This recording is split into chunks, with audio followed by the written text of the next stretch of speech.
All right, everybody, please take your seats.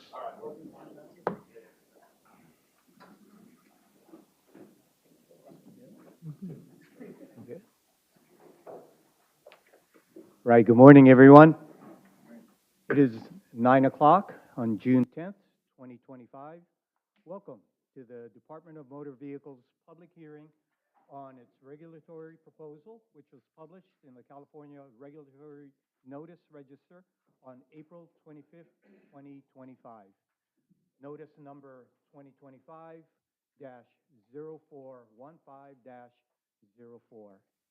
This proposal amends Article 3.7 and Article 3.8 in Title 13 of the California Code of Regulations related to the testing and deployment of autonomous vehicles. My name is Bernard Soriano, and I'm the Deputy Director for the Policy Division at the Department of Motor Vehicles, and I will be the chairperson for this hearing.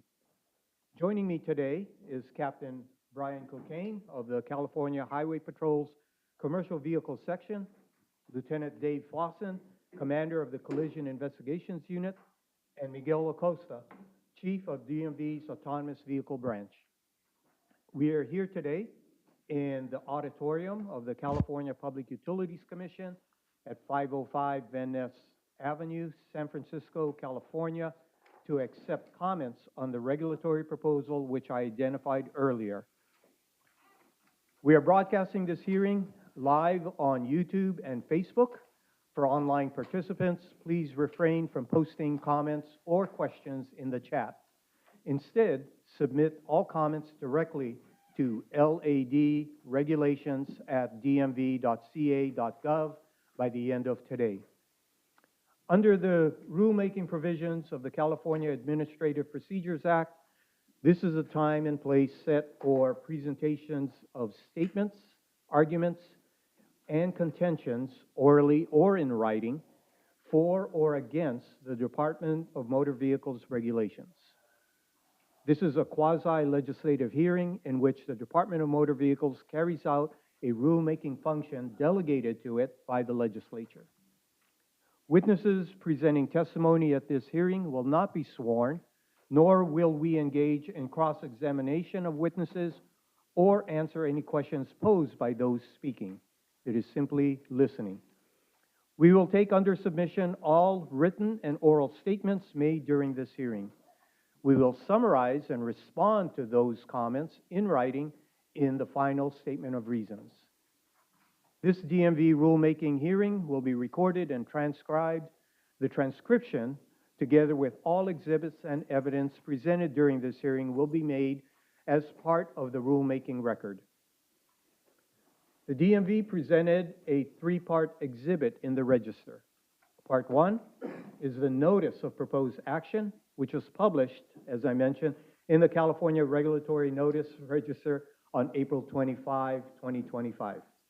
Part 2 is the express terms or the proposed language of the action. And Part 3 is a statement of reasons for the proposal. The scope of this hearing is limited to receiving comments, statements, and contentions on the proposed regulations, which I specified earlier. If you have other issues outside of the scope of this rulemaking package, you may wish to consider that you wish to be considered as regulations, you may petition the Department of Motor Vehicles pursuant to Government Code Section 11347. These other issues will not be considered at this hearing.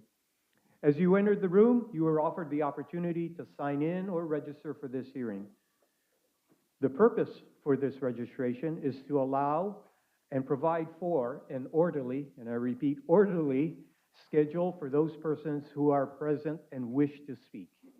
It also ensures that any changes we make to the rulemaking proposal will be sent to you before we finalize the changes and provides you with the opportunity to comment again on the changes we make. For those of you that did not sign up before entering the room, you may sign up during the hearing, and the sign-up sheet is on the podium. We will listen to oral comments for this proposal from those who signed in. After we hear from everyone who initially signed in to speak, we will hear from anyone who arrived late. Each speaker will be allotted 5 minutes of speaking time. If you agree with a prior speaker, you do not need to restate their comment. You can simply say, I agree with those comments. Prior to providing your comment, please state and spell your name for the record. And we have 23 people that have signed up to date. It's probably a little more, given there's a large group that does want to speak. And so I'll call some names if you can begin lining up behind the podium to begin. So our first speaker is Thomas Randall from Gatic, followed by Jeff Daniel from Kodiak, then Peter Katz from the Silicon Valley Coalition, Adrien Campbell from Applied Intuition, Ariel Wolf from Avia, and then we've got a number of people from Volkswagen. First, we've got Allison Pascal, Chen Zhang, Nils Kapper, Eve Torres, and Courtney Park. Allison, I'd like to ask you to form a line with all of the VW folks that would like to speak. Okay. So first up is Thomas Randall from Gatic. But again, please state your name and organization for the record. Hi, I'm Thomas Randall. I'm a senior autonomous vehicle test specialist at Gatic, an autonomous trucking company based in Mountain View. I've proudly held a Class A license for over 40 years. I've started driving trucks as a teen, and I've worked across California in nearly every aspect of the trucking industry. For the past 5 years, I've been testing autonomous vehicles, applying my decades of unique real-world experience to the development and the safety validation of autonomous trucks. This role has given me firsthand insight into how far this technology has advanced. Let me be clear, I love trucks, and trucking has always been a part of my life. But even the best human drivers face fatigue, distractions, and unrealistic deadlines. Over the years, I've seen way too many accidents that could have been prevented. Autonomous trucks offer a real solution. They don't get tired or distracted. They don't have a bad day. They don't speed. They operate with advanced sensors, real-time awareness, and data-driven decision-making that can dramatically reduce the collisions caused by human error. I say this as someone who tests these autonomous systems daily. The technology is real, it's safe, and it's reliable. Some of the benefits of our solution include addressing the driver shortage, enabling smarter routing, improving fuel efficiency, reducing supply chain disruptions. It's very important to note that autonomous trucks are not replacing good drivers. They're supporting the industry by supporting customers to meet a demand for real-time access to goods and helping operations run without interruption. Even as demand increases, after nearly 5 decades behind the wheel, I don't see us giving up the wheel. I see us evolving how we use it. California has always been a leader in innovation. I'm very pleased to see the progress made towards permitting autonomous trucks in the state under the proposed framework, which contains thoughtful, safety-focused policies that support safe deployment of autonomous trucks. The future isn't coming, it's already on the road. Thank you. Thank you. Next up, Daniel Goff. Good morning. My name is Daniel Goff, and I'm the Director of External Affairs at Kodiak. Thank you so much for holding today's workshop and inviting us to participate. Kodiak was founded in 2018 in Mountain View, and I've been with Kodiak more or less since the very beginning. So I'd like you to indulge me in a little bit of a nostalgia as we undertake this rule-making process. I've been advocating personally for these rules that we're here to discuss for nearly the last 7 years. When we started at Kodiak, we faced a choice, and we decided that given the progress that the status we had seen of those regulations, to locate our operations in the Dallas-Fort Worth Metroplex. We still thought it might take a little time for us to be able to test our vehicles and receive a permit here in California, and I think, unfortunately, we were right about that. So I think it's with a fair amount of excitement and a little bit of frustration as well that I'm here today to advocate and in favor of these regulations. Since we opened our operations in Texas in 2019, we've been delivering freight for a wide range of commercial customers with a safety driver behind the wheel. We've made over 7,000 customer deliveries with partners including many of the biggest names in trucking, companies like J.B. Hunt, IKEA, Warner Enterprises, and many more. Over the past 7 years, we've also extended our autonomous system, the Kodiak Driver, into new applications. In 2022, we received an up to $50 million contract from the Department of Defense to adapt our technology for driverless military reconnaissance vehicles, helping to keep American service members out of harm's way. And late last year, we started working with a company that does oil field logistics in West Texas's Permian Basin, and in December launched true driverless trucking service, putting this technology to work in commercial operations and demonstrating that this is not a technology of the future. It's a technology that's here today. So I'm very excited that after spending 7 years working on these rules with Kodiak, these regulations represent a genuine opportunity for us to test and eventually deploy our technology on road in our home state of California. I also feel a little bit of frustration, both because of the time this has taken and also because I think that many of the provisions that we see in this regulation feel a little bit outdated and out of step with the times.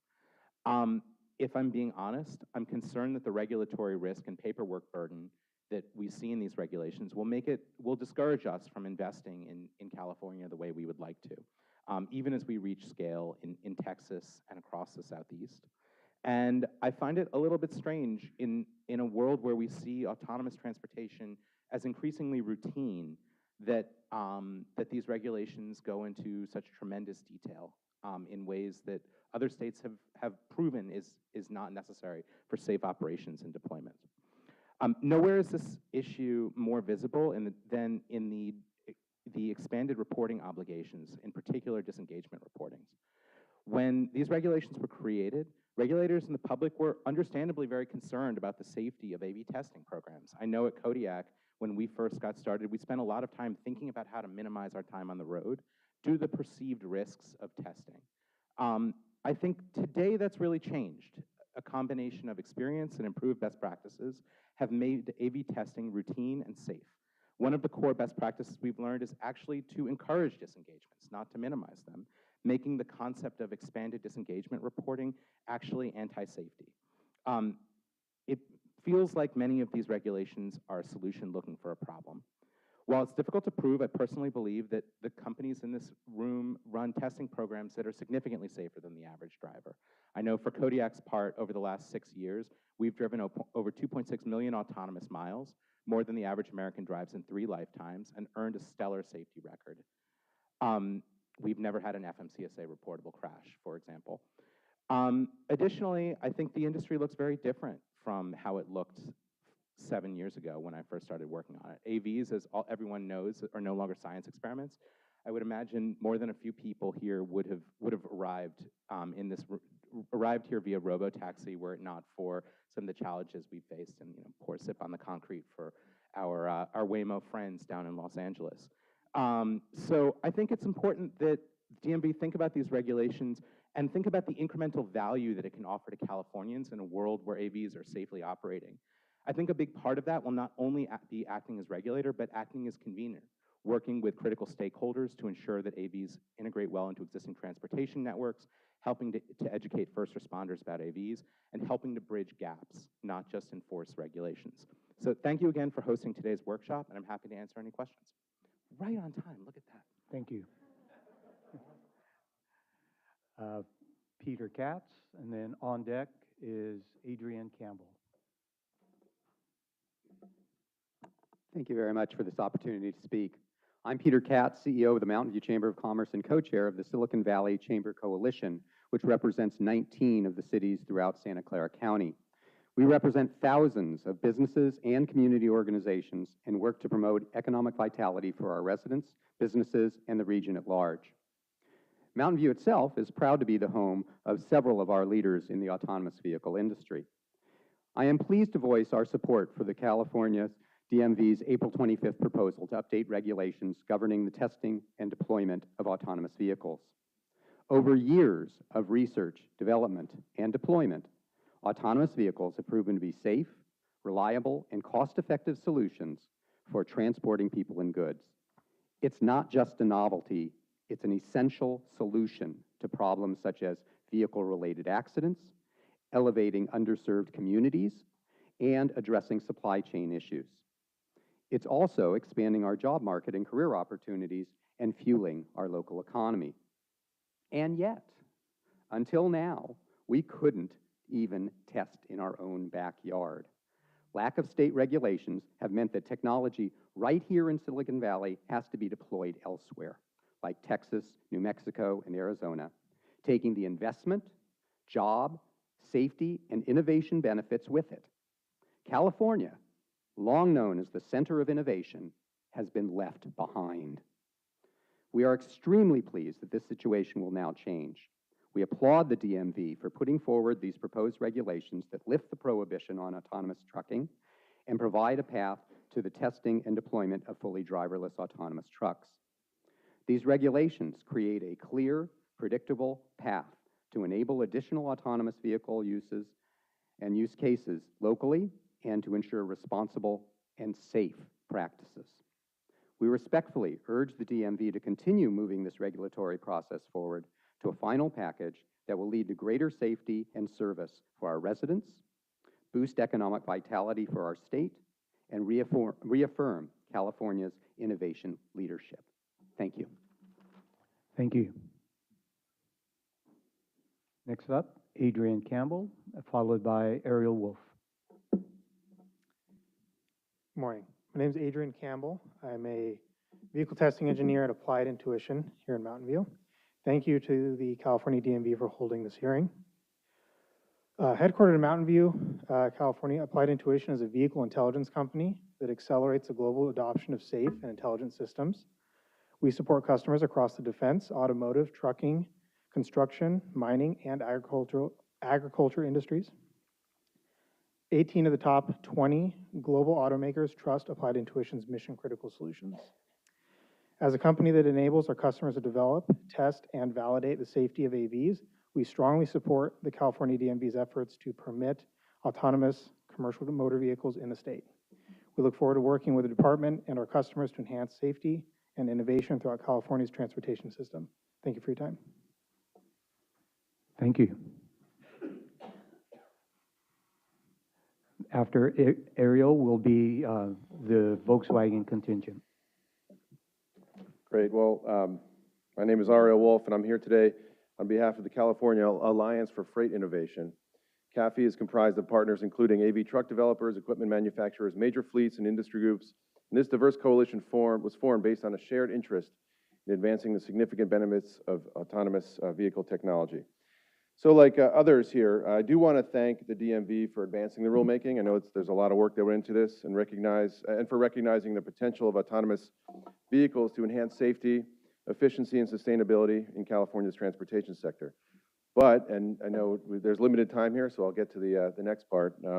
We do have significant concerns that the proposed regulations, as currently drafted, would restrict economic growth and threaten job creation in the state, among other drawbacks. So let me walk through some of that. To start, just to frame it, California has long been a leader in technological innovation, with the tech sector contributing nearly $1 trillion to the state's economy and supporting 4.2 million jobs, accounting for 20% of all employment statewide. That's, I think, from the California Chamber of Commerce study in 2024. The deployment of autonomous trucks, in particular, presents an opportunity to build upon this legacy, fostering new industries and employment opportunities. And I say that because, of course, the regulations would, at long last, open that use case up.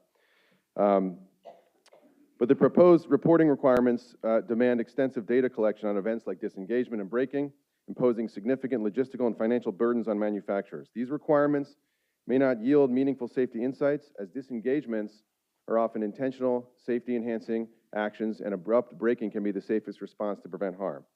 So I know others are going to talk to other aspects of the regulations, so I do want to just focus a bit for a moment on the data reporting.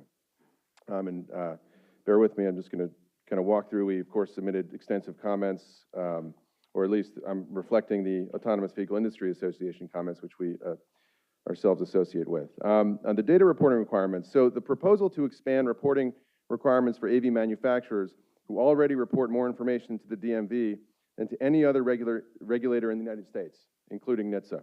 So that's the proposal. The estimated compliance costs here. I want to make this point. The DMV estimates the costs associated with compliance here will be, I think if this is right, $5.8 million in the implementation year and $6.8 million annually thereafter. We think this really misjudges the actual anticipated compliance costs by a considerable margin. There's some calculations estimate that the costs for members would exceed $34 million annually, in part due to the resources necessary to comply with the proposed data reporting requirements. So that's just an important flag here that needs to be worked out. The format and timing of report submissions, that's something I want to flag here. Broader concerns with how data reports would be submitted to the DMV to collect, compile, and organize the type and volume of information required in the proposed regulations. A standardized submission process is necessary. Similarly, enabling shared company accounts would allow for collaboration within a company as reports are prepared. Now, disengagement in particular, let me touch on that.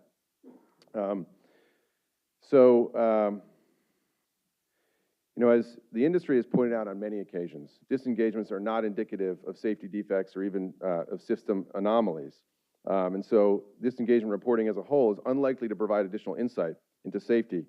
Deactivations of autonomous mode can occur hundreds of times per day in the testing stage, including because of intentional deactivations that occur for a variety of reasons. It's common for test drivers to deactivate autonomous mode in routine circumstances, including in cases as simple as taking a sip of water in accordance with company policy. And the DMV has not explained how such data is useful to conduct its AV operational oversight. And then I think the key point, another really important point here is that that the approach could actually disincentivize intentional disengagements, which we don't want to see happen. So overall, there's a lot of problematic aspects to the disengagement piece. One other point there, as a practical matter, there actually isn't an efficient way to collect and compile all the information that the DMV is requesting, making it difficult to provide accurate information in a timely manner. The information about cause is often subjective, especially where it relates to a decision made by a test driver or remote personnel. So just very quickly, just running through a couple more points. Braking events. The proposal is to require reporting of braking events, as you know. Requiring information on braking remediation measures overlooks that abrupt braking is often the safest response, and identifying causes can be highly manual. More information is submitted in the comments, and we urge the DMV to look at that closely. And just very quickly on the dynamic driving task performance relevant system failures, on that data element, reporting such information as an alternative to disengagement report is more likely to inform DMV of instances where an AV is malfunctioning, but we recommend that the DMV modify the definition of dynamic driving task relevant system failures to encompass only unintended events. And then just on collision reporting, there's some additional information that was submitted. Let me just very quickly conclude with one point and submit everything else in writing. Maybe there's an opportunity to come up again on a few other points. We have seen the consequences of excessive regulation before. Historical and empirical data show that overly burdensome regulations can suppress innovation and impede economic growth. According to research from the Mercatus Center, jurisdictions that continually increase regulatory constraints experience slower economic development, a trend that can be reversed when regulatory burdens are thoughtfully reduced. California in particular has experienced this challenge. The state's share of new jobs placed by Fortune 1000 companies dropped from 33% before the pandemic to just 25% in 2024, in part due to concerns over regulatory complexity. So autonomous vehicles and trucking in particular represents a multi-billion-dollar economic development opportunity. It is projected to generate thousands of new jobs in vehicle maintenance, software development, logistics, teleoperations, and infrastructure. If these rules proceed as drafted, California risks losing this economic wave to more flexible and innovation-friendly states, but we do think there are opportunities to work with the regulatory text and to modify and improve it, and we submit those in writing, and happy to have further conversations. Thank you very much. Okay, thank you. We look forward to receiving the comments in writing. Okay, next up is Allison Pascal. Allison, I'll ask you to call up your colleagues to speak Thank you. Everyone can get up and line up here if you'd like. Well, good morning. I'm Allison Pascal. I'm the Director of Government Affairs and Community Relations at Volkswagen ADMT, the Autonomous Driving Business Unit under Volkswagen Group of America. Thank you for the opportunity to testify today. Volkswagen ADMT is bringing fully autonomous ride-hailing to California using our iconic all-electric ID Buzz, outfitted with a fully integrated autonomous driving technology platform. We've been testing vehicles in Austin, Texas since July of 2023, and our innovation center supporting our AV development work is in Belmont, California. We're not yet operating in California, but announced plans to start testing with safety drivers later this year. Volkswagen provided input in 2024 on the DMV's initial proposed autonomous vehicle regulation amendments, and we appreciate that many of those comments have been addressed.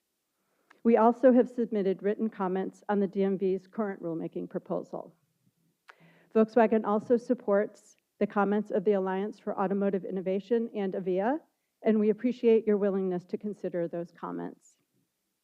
We've tried to suggest ways for the DMV to obtain the information it needs to inform on safety while avoiding an overly complex reporting process that does not deliver clear safety benefits, and that could have the unintended consequences of disfavoring new entrants.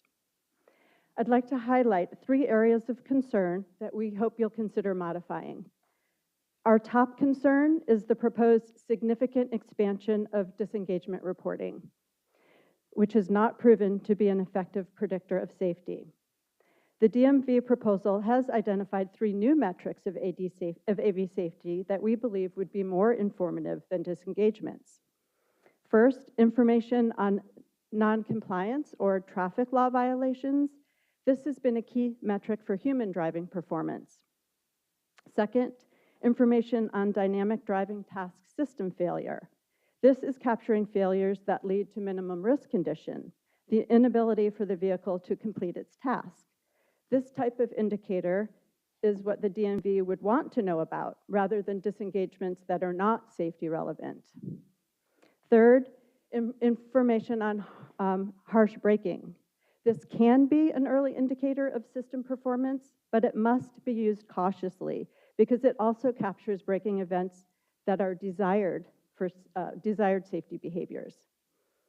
Given the level of manual annotation required to comply with the expanded disengagement proposal and the fact that this reporting will capture many incidents that are not safety related, like when a driver disengagements to return to the hub or to stop for a break, we encourage the DMV to lean on these other more informative safety metrics.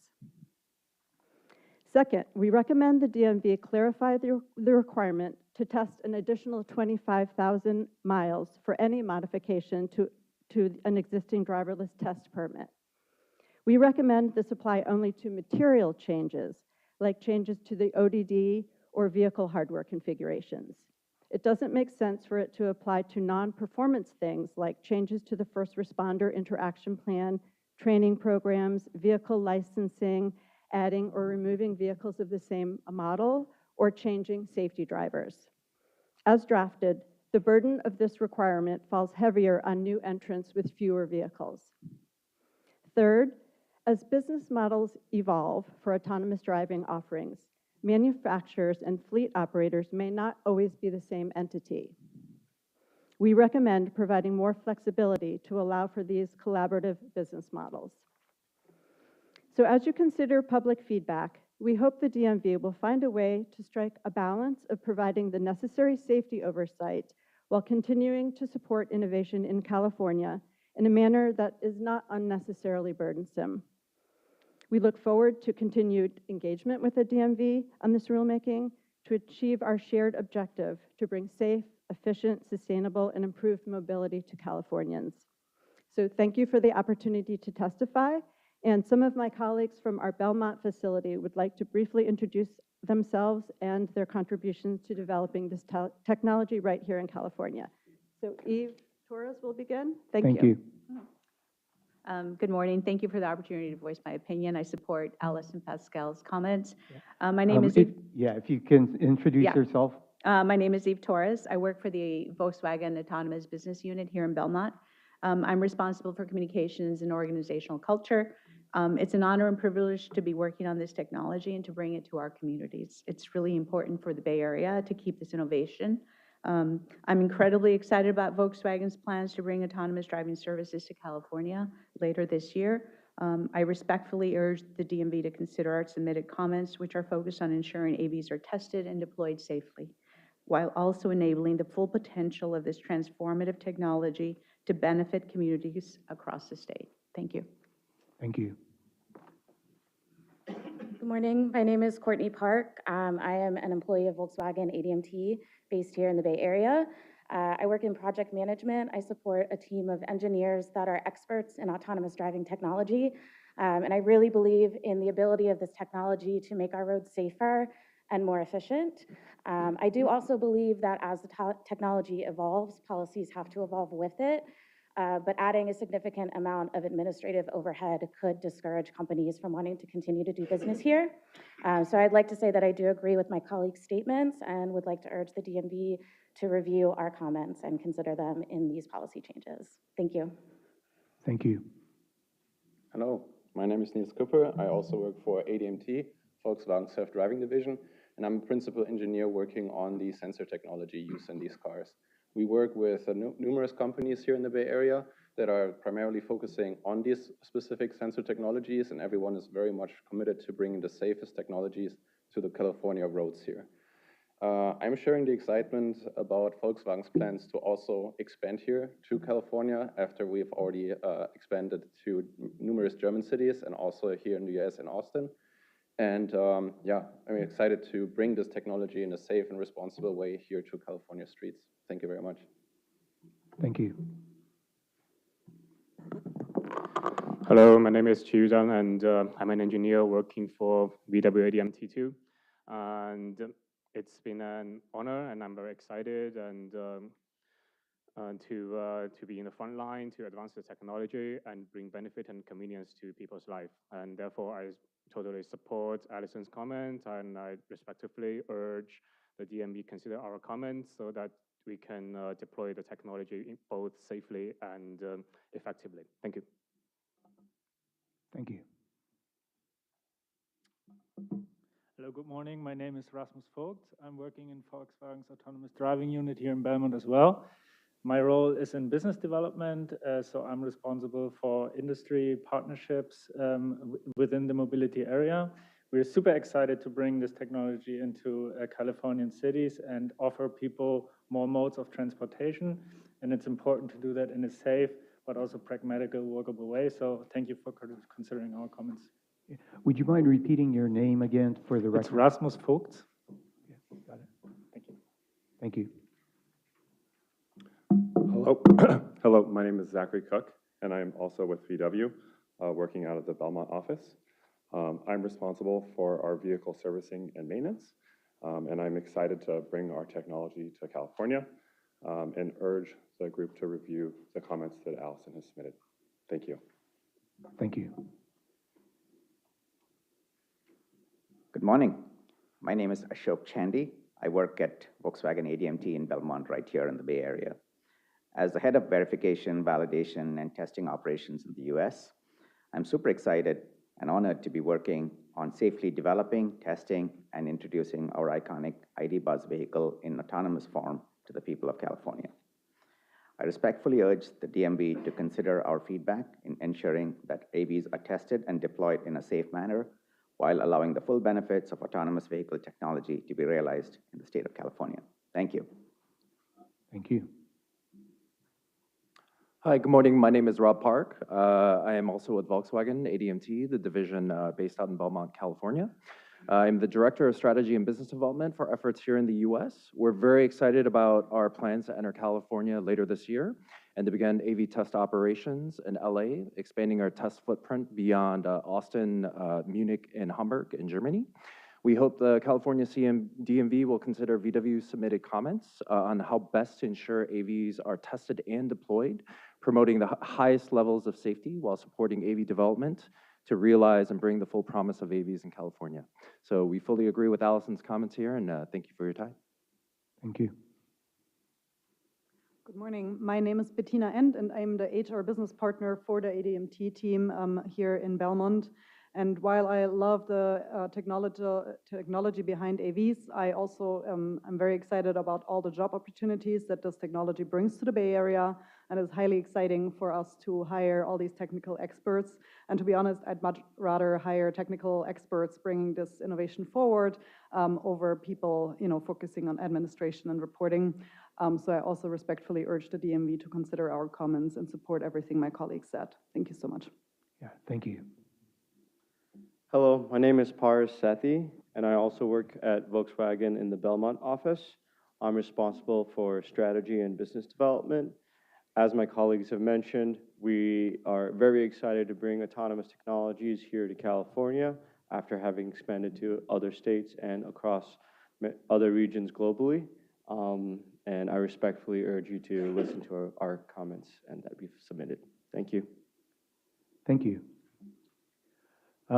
Next up, we've got Steve Schladover from UC Berkeley, followed by Earl Adams from Plus AI, and then Nat Buse from Aurora.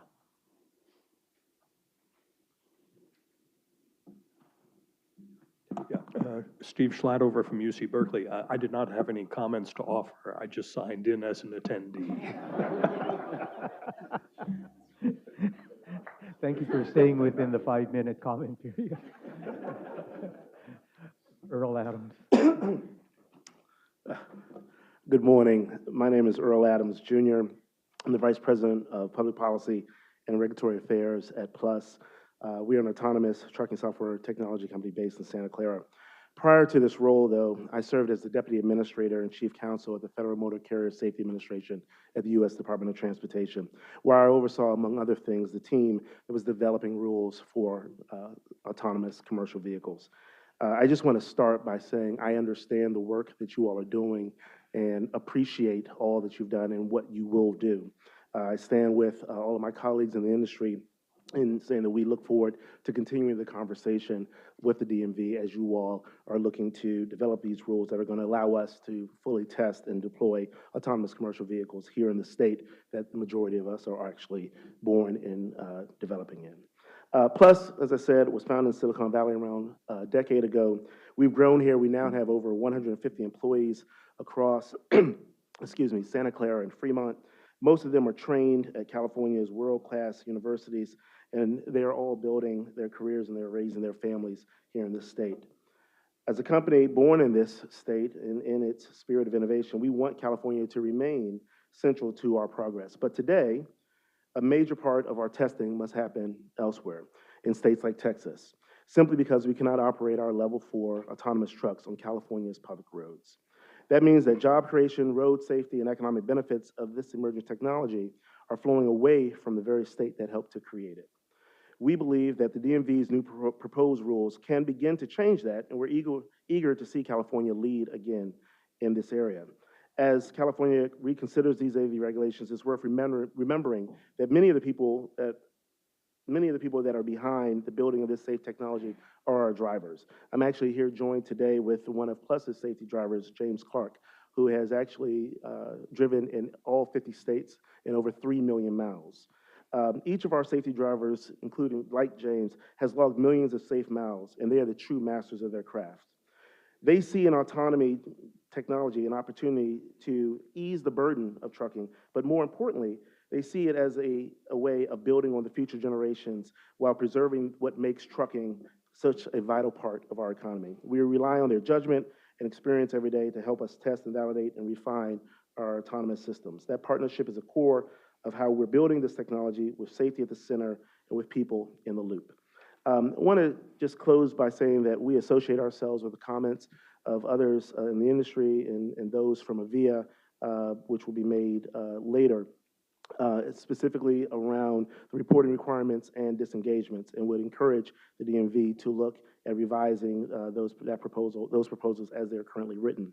I would like to speak just momentarily on one item, and that is on the miles-based permit eligibility requirement. The idea of requiring demonstrated on-mile roads could be an acceptable metric for determining safety. But that said, no particular amount of miles driven on a public road in and of itself is an indication of safe operation. Determining safety is a complex and a dynamic process. Like all autonomous driving technology developers, Plus engages in rigorous testing of our virtual driver before it's driven on public roads. We use test tracks and simulations, as well as safety drivers, to ensure that the system is able to operate reliably and as it was designed. As such, Plus encourages the DMV to focus on programmatic and operational data like safety case information and first responders materials, rather than arbitrary or rigid guidelines to determine when a manufacturer may be ready to seek or modify a permit. How a developer approaches safety or how an autonomous vehicle reacts to the environment it encounters is directly tied to achieving safe outcomes, and AV developers have and can share this data with the DMV. It is clear from the proposal that the DMV will continue to thoroughly vet permit applications, and to do this work, DMV should rely on concrete metrics that have a clear nexus with safety. Finally, it's worth noting that a mile driven in one state is no different than one driven in another state. So said differently, miles tested in similar ODDs in one state should be sufficient to demonstrate safety in California. As written, the proposal would not give due consideration to miles driven in a different state. Again, our recommendation is to use operational data in evaluating safety and not miles driven. However, if the DMV decides to continue to keep the miles requirements in place, we recommend allowing for parity for safe driven miles in other states.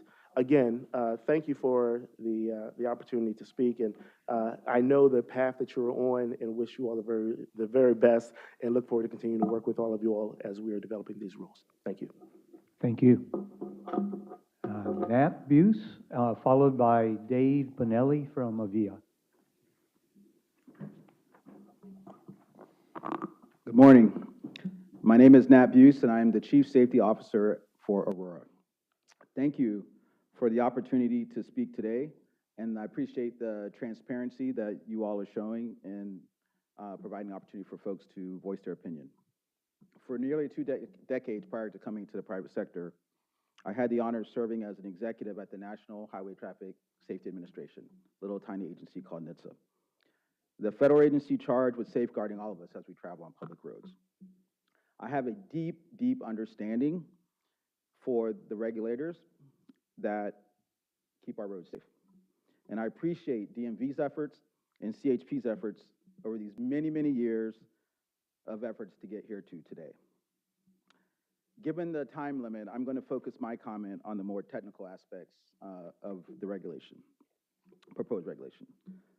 So we reviewed the DMV's proposed regulations through the lens of whether the policies support the safe deployment of autonomous trucks, maintain flexibility, and future-proof for the continuous evolution of this technology, as well as federal regulations.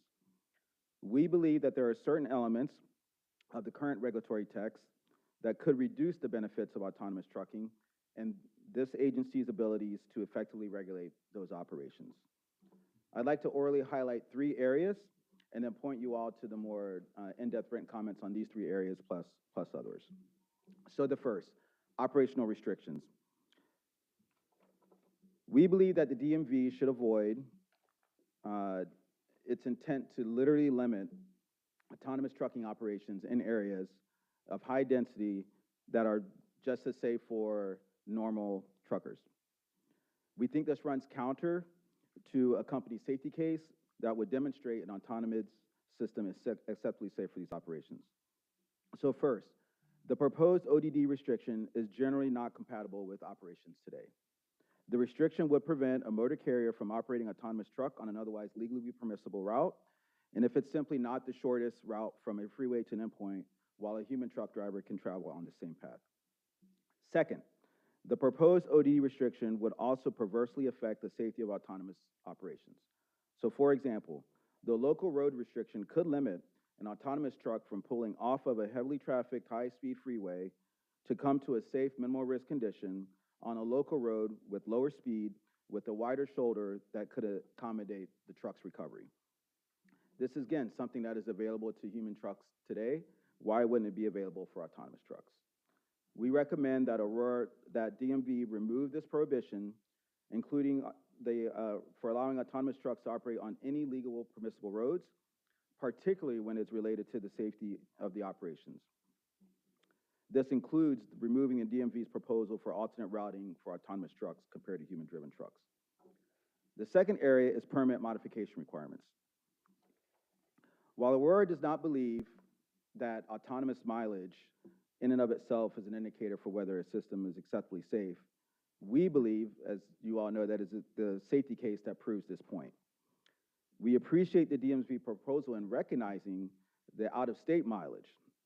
However, once granted a permit, the proposal is unclear as to what changes to a permit application constitute a manufacturer needing to test 250,000 additional miles. One interpretation could be that this mileage requirement is triggered for any one of the many administrative reasons that require permit revisions, like replacing license plates or that are lost or stolen. Most of the currently listed reasons requiring permit updates actually have no bearing on the safety of the vehicle or its operations, and we believe should be excluded from the mileage requirements. Additionally, this mileage requirement should not be triggered for each ODD change because the manufacturer's safety case, again, will provide sufficient evidence for why the ADS is acceptably safe to operate under those new conditions. If the on-road mileage requirement is maintained for permit modifications, Aurora recommends it only be triggered for material expansions of a previously identified ODD, such as from long-haul trucking to a last-mile delivery. Design mandates. The third area I'd like to focus on is the design mandates. So DMV proposes that autonomous trucks have an autonomy indicator inside the cabin to predict various vehicle states. While Aurora supports the DMV's intent, we are concerned that the proposed requirement precludes equally functional solutions that alleviate the need for first responders to enter the cab altogether. For example, we worked with first responders to equip our trucks with lights mounted on the exterior of the vehicle that effectively indicate the Aurora driver's state. Particularly due to the interstate nature of commercial trucking, we also believe it is critical that design and equipment requirements for autonomous trucks be adopted at the federal level. However, should the DMV maintain this requirement, it should be performance-based, allowing autonomous trucks to utilize any solution that adequately depicts the vehicle state to first responders.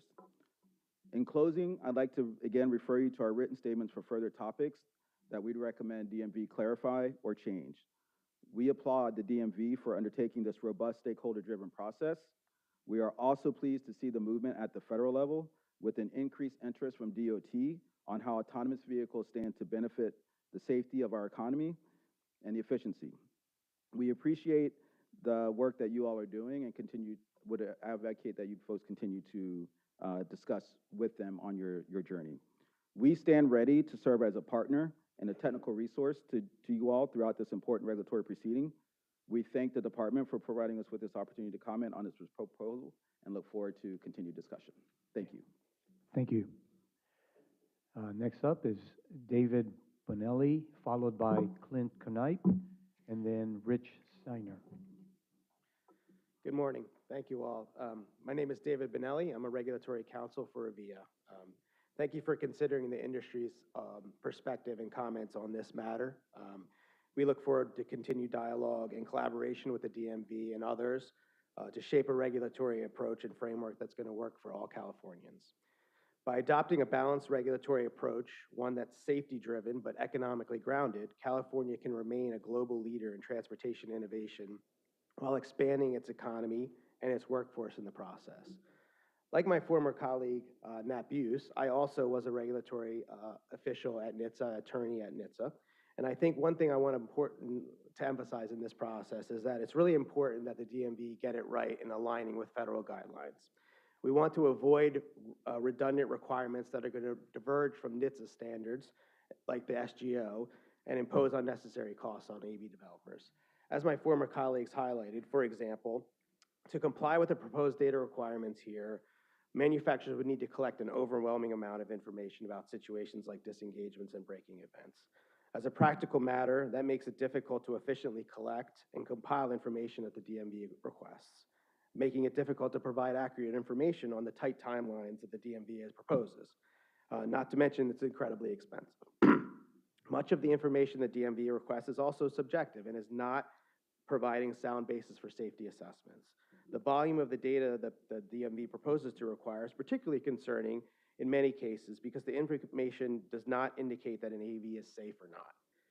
Notably, the substantial information that would need to be provided about potentially thousands of disengagements would not offer meaningful insight into the safety that regulators like my former agency, NHTSA, was assessing. The industry has long voiced concerns with disengagement reportings in this context, and we feel that disengagements are frequently intentional safety-enhancing practices, especially during testing. Let me say it plainly. Disengagements do not indicate that an AV is unsafe. In fact, they often indicate the opposite. Similarly, braking events are not meaningful indicator of safety because braking abruptly might be the safest action to take. That's something regulators look at. Both human-driven vehicles and AVs may abruptly brake to mitigate the risk of harm and protect other road users. So I want to conclude by just making the point that it's really important to make sure that we're focused on data collection that's going to indicate metrics that are safety-driven, right? That give meaningful insight about safety, and that's something that the DMV and you all should focus on, and we look forward to further collaboration with you all on this matter. Thank you. Okay, thank you. Clint Kip, Rich Steiner, then Jeff Farah. Good morning, gentlemen. My name is Clint Kip. I'm head of first responder engagement for Gatic. Gatic is a autonomous trucking company headquartered here in Mountain View, California. Prior to that, I know you guys know, I'm retired from the California Highway Patrol as a captain, the commander of commercial vehicle section that Captain O'Kane now holds. I would like to speak about the lack of mention of the enhanced inspection process in the proposed regulations. Under the proposed regulations, autonomous heavy-duty commercial motor vehicles would need to comply with required inspection processes applicable to CMVs that have a driver in the vehicle. There are significant challenges associated with applying the traditional roadside inspection program to autonomous heavy-duty commercial motor vehicles, not only for autonomous heavy-duty motor vehicle developers, but for law enforcement as well. Due to the fact that there are several functions in the North American standard inspection process that cannot be performed unless there's a human present. In order to ensure the requirements of the North American standard inspection process can be met by the autonomous heavy-duty commercial motor vehicle developers, Gatic and other autonomous heavy-duty developers have worked closely with the Commercial Vehicle Safety Alliance, the CVSA for short, and law enforcement community to develop a thorough inspection process for autonomous heavy-duty commercial motor vehicles, resulting in the development and the adoption of the enhanced inspection standard in partnership with CVSA, motor carriers, inspectors, and the Federal Motor Carrier Safety Administration. Under the enhanced commercial motor vehicle inspection standard, CVSA has trained and certified motor carrier personnel to conduct inspection procedures at the point of origin before dispatch, as well as in transit at specified intervals throughout trips exceeding 24 hours in duration. Autonomous heavy-duty CMVs operating without an operator in the vehicle that meet those requirements specified in the standard or that operational policy are eligible to, quote, bypass traditional inspection locations. We encourage DMV to update the language in the proposed regulatory framework such that the language enables Gatic and other heavy-duty AV developers to satisfy the requirements of the inspection process in California via the traditional means when there is a human driver on board, the autonomous heavy-duty CMV, or under the enhanced CMV inspection standard when driverless testing or deployment is being undertaken. This approach would future-proof the DMV's regulations by ensuring that compliance with CMV inspections as required under existing state and federal regulations would continue uninterrupted, and by not requiring a specific method of compliance that would be unworkable for the autonomous heavy-duty CMV operation when a driver is not present in the vehicle.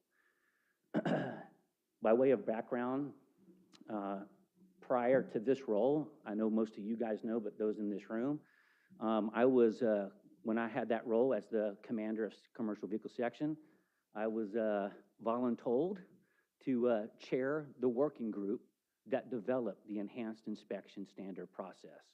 When I chaired that working group at CVSA, which is comprised of state law enforcement agencies as well as federal regulators, This was a 2-year process of which when we developed this enhanced inspection standard process. And let me say, to convince all 50 states that to bypass their traditional weigh station to ensure that these are safe on the road was quite an undertaking. And by way of background before that, early in my career, I was a sergeant, a commercial sergeant, stationed at both the Grapevine Inspection Facility and Castaic Inspection Facility. So I have extensive knowledge and experience at weigh station operations and what that looks like. So when I chaired that working group to develop this enhanced inspection standard, it was a very rigorous, thought-out process, and it was not easy. I also was asked to be the core development, along with other agency stakeholders, when we developed the inspector process on what these inspectors will have to undergo in the enhanced inspection process. And all that to say is that as we develop and move on with technology, there needs to be something said about that, because the CHP, me representing the CHP, approved of those policies, and they are in an operational policy today. Thank you. Thank you. Rich Steiner, followed by Jeff Farah, and then Brett Fabry. Clint and I are sharing paper today, efficient and sustainable, just like autonomous trucks. There you go. So my name is Rich Steiner. I'm Vice President of Government Relations and Public Affairs at Gatic. We are an autonomous trucking company proudly headquartered in Mountain View, California.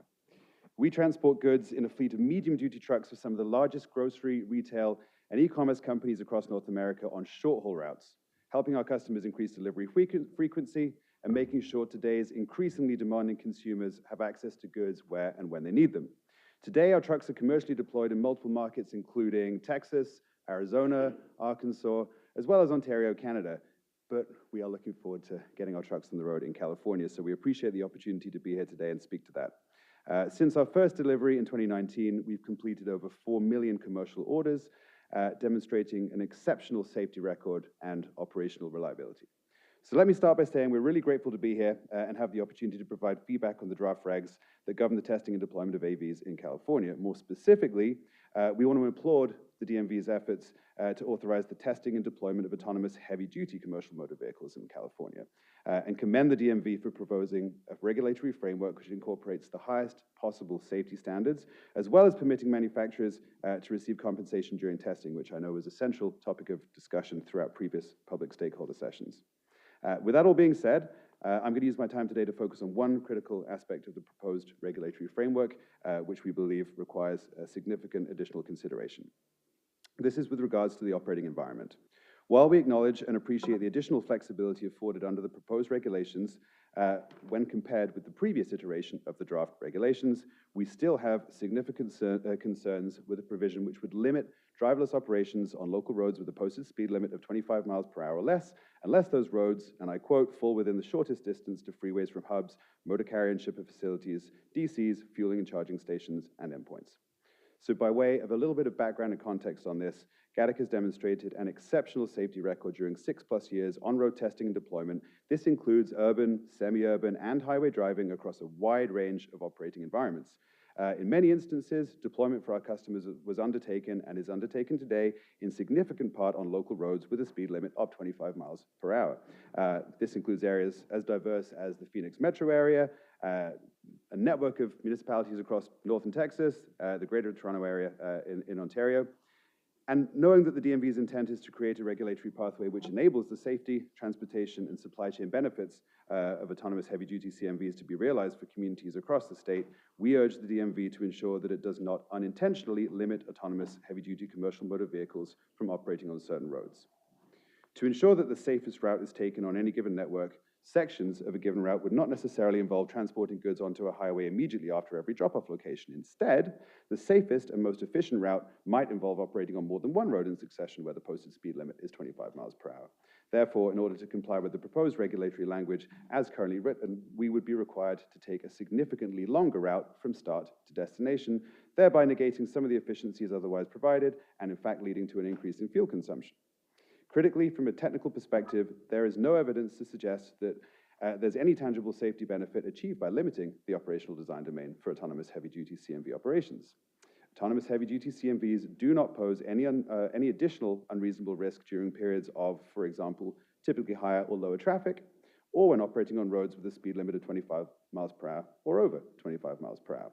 In addition, we strongly believe that the proposed limitation may have unintended consequences relating to safety. For example, the quote-unquote shortest distance to a freeway might not be the safest route, as it involves, for example, potentially traveling through a construction zone, school zone, or an area of historically high collision rates. By way of a recommendation, as opposed to restricting the operating environment in which we could operate and deploy, the fundamental principle on which safety should be evaluated by the DMV is ensuring that autonomous heavy-duty CMV's performance has been adequately evaluated for safety within that operating environment. Said differently, there's nothing inherently safer or less safe about an autonomous heavy-duty CMV operating on a local road with a speed limit of 25 miles per hour versus the same vehicle operating on a highway with a speed of 65 miles per hour, provided that the vehicle and the company demonstrate the extent to which it has validated its approach to safety for either or both operating environments. With that being said, we appreciate the opportunity to provide this feedback. Happy to stand for questions or comments, and thank you for taking the written comments as well. Okay, thank you. Jeff Farah, followed by Brett Fabry, and then Katie Stevens. Good morning. My name is Jeff Farah. I have the honor to be the Chief Executive Officer of the Autonomous Vehicle Industry Association, which is composed of the world's leading AV companies that are safely testing and deploying both light-duty and heavy-duty AVs across the country. Thank you for the opportunity to provide comments on this rulemaking, which comes at a critical time for our industry. Over the last several years, AVs have moved from science fiction to curiosity to commonplace. I am proud that my home state of California has led the way. When the DMV issued its first set of AV regulations 7 years ago, 2 companies were offering limited robotaxi services in the US, and no companies were commercially operating AV trucks on US public roads. Today, Californians take thousands of autonomous rides every day, and autonomous trucks are delivering freight in other states. Collectively, Avia members have driven more than 145 million autonomous miles on US public roads, a figure that has more than doubled in the last year. I want to thank the DMV for its efforts to authorize the operation of autonomous trucks. For too long, these vehicles have been foreclosed from operating in California, even as they have provided significant benefits to consumers and businesses across many other states. By creating a path for autonomous trucking operations, the proposed regulations mark an important step forward towards bringing California up to speed with other states. However, the DMV proposes other significant changes to its AV framework that would harm the deployment of all AVs in California. It is critical that these regulations create a practical framework for AVs that promotes safety, encourages competition, and allows the industry to scale. We believe key changes must be made to the proposed regulations to achieve these goals. Avia has submitted detailed written comments, and so I want to focus my comments this morning on a couple of overarching concerns. First, the proposed regulations' overall lack of flexibility for an evolving industry, and second, first responder interactions and requirements related to emergency vehicles. The DMV proposes a rigid permitting process that does not provide necessary flexibility to support the industry's continued growth. As just one example, the phased permitting approach would not accommodate manufacturers that may develop exclusively occupantless AVs. In addition, the mileage-based requirements for obtaining and modifying permits would constrain AV companies' ability to scale operations in California after years or even decades of safe deployment in other states. Further, the operational design domain restrictions for AV trucks do not reflect how AV trucks are both operating in other states today and how they may need to operate in California tomorrow. The DMV proposes numerous ways for companies to demonstrate safety and provide the DMV visibility into AV operations, such as by requiring submission of safety cases, significant amounts of testing information, and ongoing data reporting. This type of information enables the DMV to accommodate and support company-specific approaches to AV operations, rather than impose a one-size-fits-all framework that predetermines standards across an evolving industry. Unfortunately, we believe that the rigid framework proposed misses this mark and needs refinement. With respect to first responder interaction, the AV industry takes seriously our role in ensuring that AVs interact appropriately with first responders in emergency situations, in accordance with the standards applied to human drivers. For that reason, AVIA was proud to create the Law Enforcement and First Responder Council that provides a forum for first responder voices to be heard and engage with our industry. We also strongly support the requirement for AV companies to maintain First Responder Interaction Plans, or FRIPs, that are designed to provide first responders with appropriate information to safely interact with AVs. As part of our First Responder Council, AVIA has developed a consistent national model for FRIPs, taking into account first responder feedback as well as legal requirements which vary state by state. Rather than be prescriptive in the regulations, we recommend that DMV lean into the collaborative relationship between AV companies and local first responders to ensure that both parties are actively communicating with each other about local needs. This approach has worked well and is a model for future action that our industry will be pleased to devote more resources to in the future. We anticipate that DMV's goal is to ensure AVs can interact appropriately in emergency situations, and we agree that AVs should be held to the same standards as human drivers. However, the DMV's proposed regulations impose far more restrictive and unworkable standards. Our written comments detail specific concerns and a path forward. In summary, we appreciate the DMV and CHP's work towards authorizing autonomous trucks, but it is our view that these regulations heavily focus on the past, not the future. A more flexible, practical, and less burdensome regulatory approach is essential for the many benefits of AVs to be brought to California for years to come. Thank you again for the consideration, and we look forward to continuing the work with DMV and CHP. Thank you.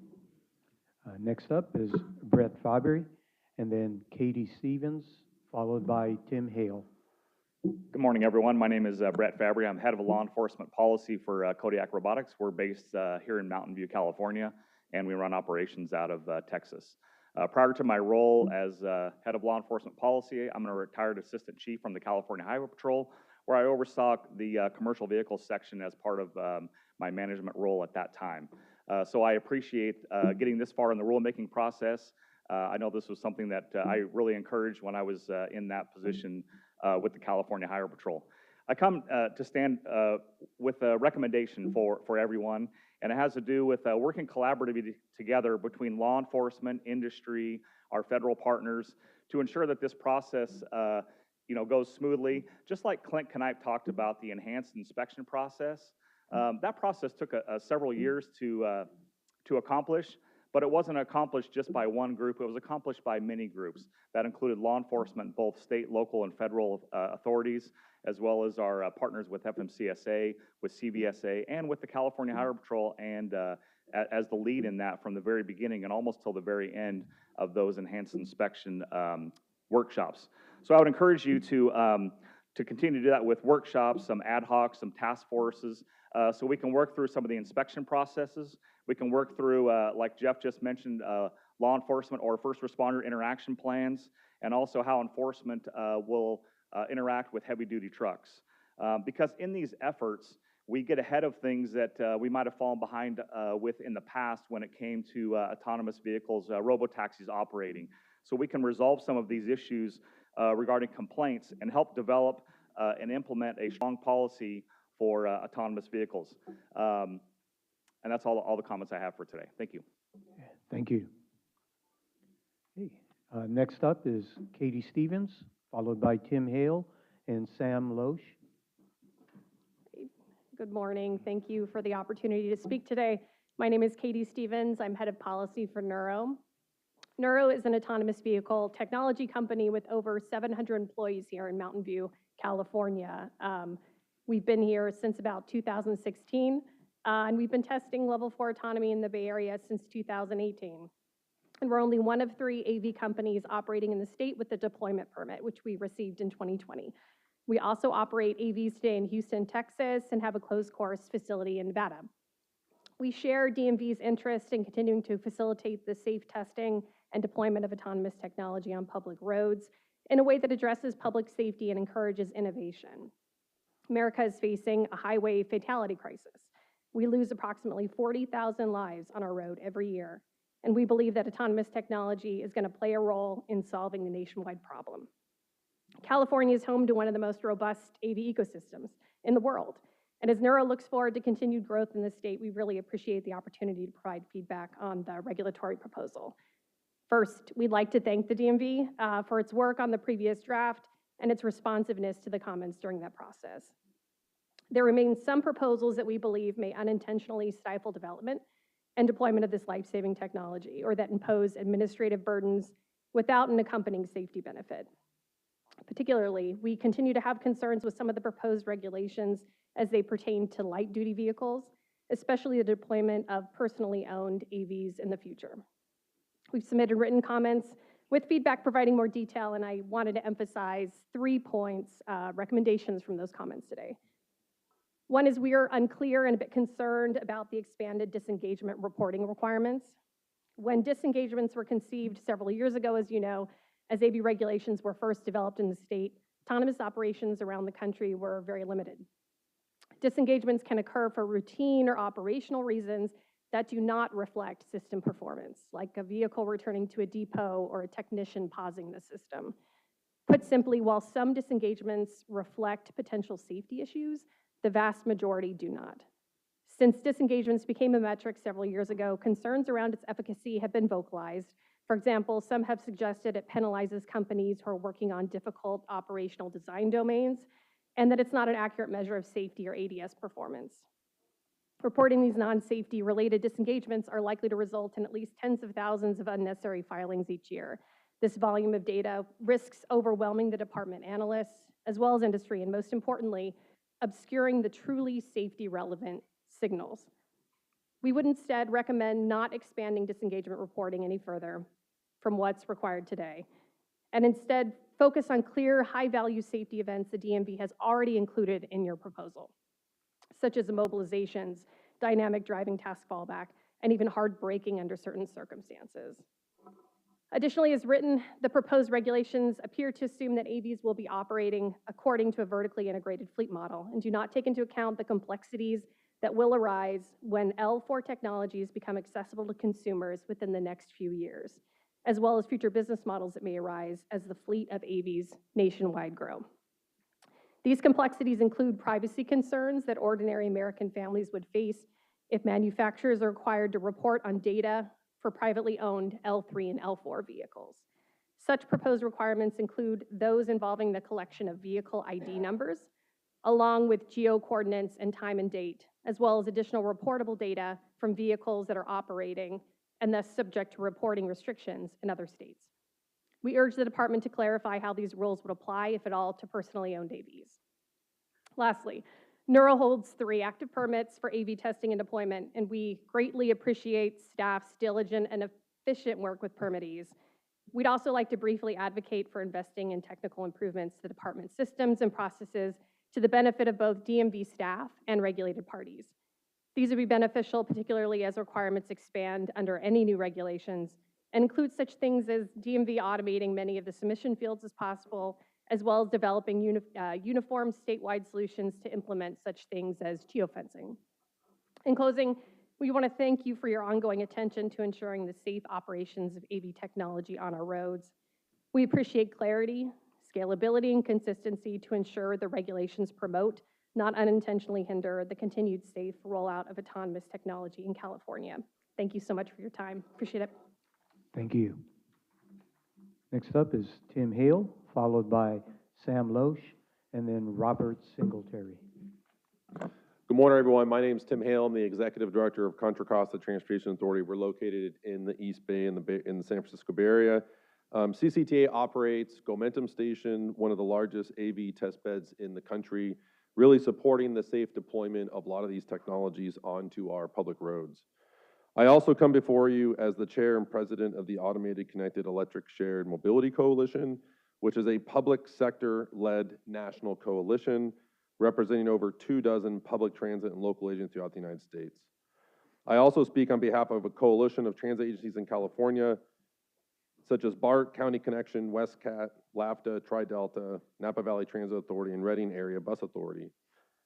I applaud the DMV for taking the lead to advance autonomous technology, commercial autonomous technology in California. This advancement will really support the industry, create jobs, and meet the demands in the supply chain, keeping California as the economic engine and nationally and globally. That said, the proposed regulations do not allow for testing or deployment on public roads on any commercial motor vehicle used to transport passengers. As everyone's aware, California's public transit systems are facing significant challenges, and in many areas, ridership has yet to recover to pre-pandemic levels. Agencies are facing increased pressure to modernize and adapt to changing mobility demands, and it's critical that we modernize our mobility solutions to continue to serve our communities effectively. We believe that autonomous vehicle shuttles could be the solution that finally bridges the first and last mile gap, enhancing connectivity, expanding access to public transportation, and attracting new riders into public transit. CCTA is committed to safety and is on the ground floor of this technology since the very beginning. We've launched the first autonomous shuttles on California public roads in 2018 and been testing autonomous and connected vehicle technology at Momentum Station to facilitate for over a decade. We currently operate 3 autonomous vehicle operations today in Martinez, San Ramon, and Senior Community in Walnut Creek. And while the first shuttles that were launched were limited in their capabilities, that is no longer the case. The next generation shuttles that are rolling out in the next few years will be commercial, automotive grade, purpose-built, fully electric, ADA compliant, cruise around 40 miles an hour, travel hundreds of miles on a single charge, and meet full FMSS and Buy America standards. This is really a game changer for the future of this technology and public transportation. We strongly encourage an exemption that lets public sector partners continue to implement this technology for our community. Specifically, the exemption will be for AV shuttles that weigh 10,000 to 14,000 pounds that are operated in partnership with public transit agencies, governments, local governments, universities, and airports where safe deployment of these technologies are our #1 priority. The public wants this technology, and they continue to benefit greatly from it. Our senior community project is asking us to expand more locations, grocery stores, healthcare, and more. And these new shuttles will expand coverage and fill in the gaps in our public transportation system, opening the doors to jobs, healthcare, and education for residents who currently have no reliable transit options, especially in low density and underserved neighborhoods. Public agencies are committed to working with labor to ensure that our workforce develops right alongside this technology with a focus on upskilling and reskilling.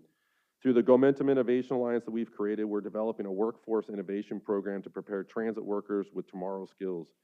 We've already put this into practice, starting to identify future career paths for labor. For our pilot project in Martinez, we have already retrained ATU bus drivers to be AV operators.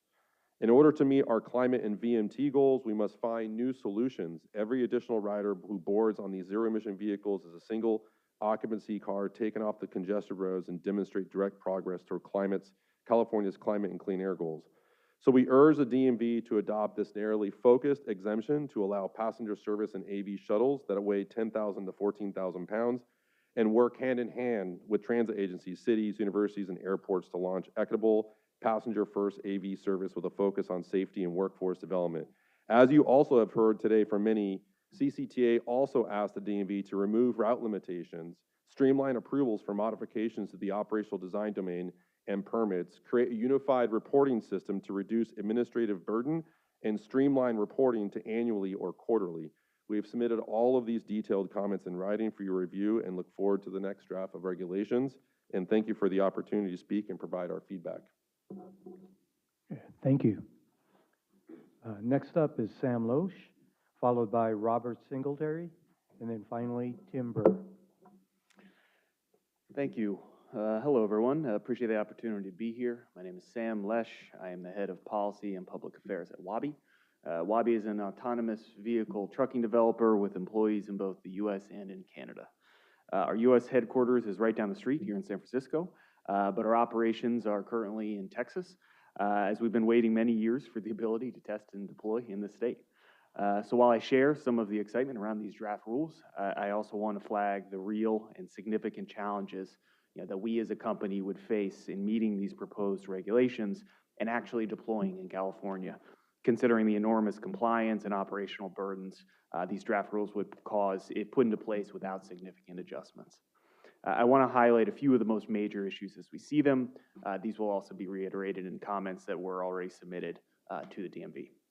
As was mentioned earlier by some other speakers, we also believe that amending an existing driverless permit and the related 250,000 on-road miles should be limited to the most major system changes, which would significantly change system capabilities. 250,000 miles for unrelated changes such as new permit requirements or anything other than wholesale adjustments to the ODD, hardware design, or base vehicle platform should have already been captured in the initial driverless permit. Repeating the same information through an additional permit request, coupled with significant additional on-road miles, doesn't make sense. And it would greatly inhibit our ability to scale and continue improving the system through continual system improvements and updates. We hope that that is not the DMV's goal. We also think the entities allowed to apply for a permit should be updated. We have an operational partnership with a large truck manufacturer based in the United States, and we read the language to say that once our technology is integrated into their systems on the assembly line, we would be ineligible to utilize a permit on that platform. So in spite of those trucks actually utilizing our AV system, we believe that we would no longer be eligible to actually test an autonomous system that is on their hardware platform. That surely isn't the goal of the framework, and we would hope that you would agree some amendments could be made in order to accommodate that change. Two final issues to flag.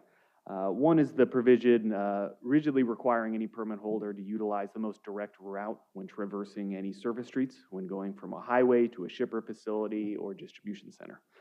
Following such a requirement might force us to take a vehicle through a residential neighborhood where human-driven Class 8 trucks generally try to avoid in order to avoid disrupting local residents, or could force us to drive on a roadway feature that human-driven trucks similarly look to drive around, such as large speed bumps which could damage a load being carried, or multiple roundabouts in a row. I would also like to echo statements made by some of my colleagues on the importance of the enhanced pre-trip inspection program developed through CVSA. We are proud members of CVSA and have been engaged in this process since our company was founded. This program is key to the technology actually being utilized on California roads and the promise that it offers actually being realized.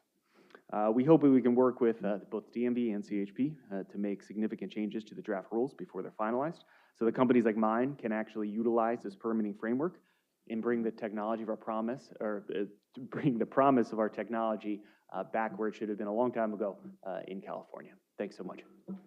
Okay, thank you. Robert Singletary, and then Timothy Burr.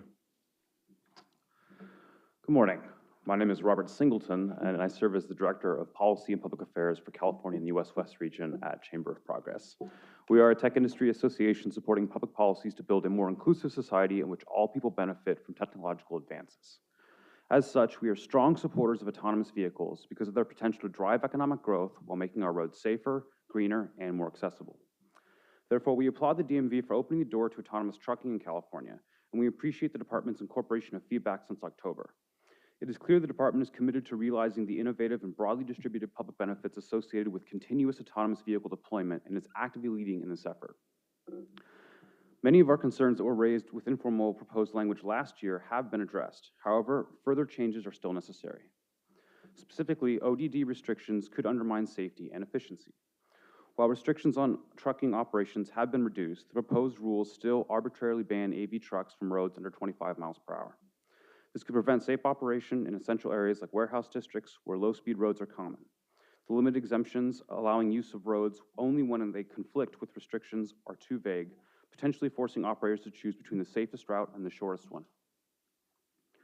For instance, a regulation-compliant route might cut through a dense area or use a narrow road, while a safer alternative might be slightly longer. These constraints could force decisions that prioritize compliance over safety. The rules also conflate operational design domains with specific routes, limiting flexibility. Operators must list exact routes and related local roads in their permits, which may not reflect the future changes in operations or business needs. Hub-to-hub operations may evolve, requiring permit modification for simple route adjustment adds unnecessary administrative burden and delays without enhancing safety. Additionally, the inability to anticipate every needed local road could hinder responses to real-time issues like construction or emergencies. These rigid rules may lead operators to apply for overly broad ODDs or limit their operations altogether. Therefore, we urge the department to remove the unnecessary restrictions on heavy-duty ODDs to support safety, flexibility, and innovation. Rules regarding interactions with law enforcement are also too rigid and could undermine safety. Public safety is paramount for AV operators and first responders. However, some of the rules governing interactions with law enforcement agencies are overly rigid and could undermine safety and compromise AV operators and law enforcement's ability to handle dynamic situations. First, equipment requirements pose risks for first responders and operations. The requirement for AVs under 10,000 pounds to include a manual override system for law enforcement is unnecessary and introduces new risks. AV operators are already required to provide dedicated communication lines for law enforcement, enabling remote operators to safely manage vehicles during emergencies. A physical override system could be accessed by unauthorized individuals or bad actors, creating serious safety and security concerns. Additionally, expecting law enforcement to manually override AVs in emergency situations is inefficient and potentially dangerous. Remote operators with technical expertise are better suited to safely control AVs in real time. Officers should not be responsible for directing vehicle movement in complex or high-risk situations. Therefore, we urge the Department to revise these requirements to better support safe and efficient AV and law enforcement interactions. Extensive data reporting requirements could also stifle competition and undermine DMV operations. The proposed expansion of data reporting requirements would impose significant burdens on both autonomous vehicle operators and the DMV. Requiring monthly reports detailing every disengagement and hard-braking event would be costly and difficult to implement, particularly for smaller companies and newer market entrants. These high compliance costs risk giving an advantage to larger, more established players and could deter innovation, ultimately limiting competition and consumer choice in California.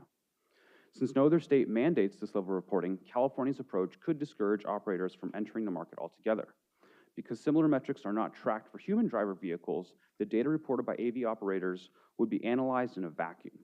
As a result, any conclusions drawn from this data would be incomplete. The data reporting requirements would also impose significant costs on the DMV itself. Requiring such extensive data reporting would divert resources from the DMV and AV operators' other priorities. Therefore, we urge the Department to focus on collecting meaningful and contextualized data.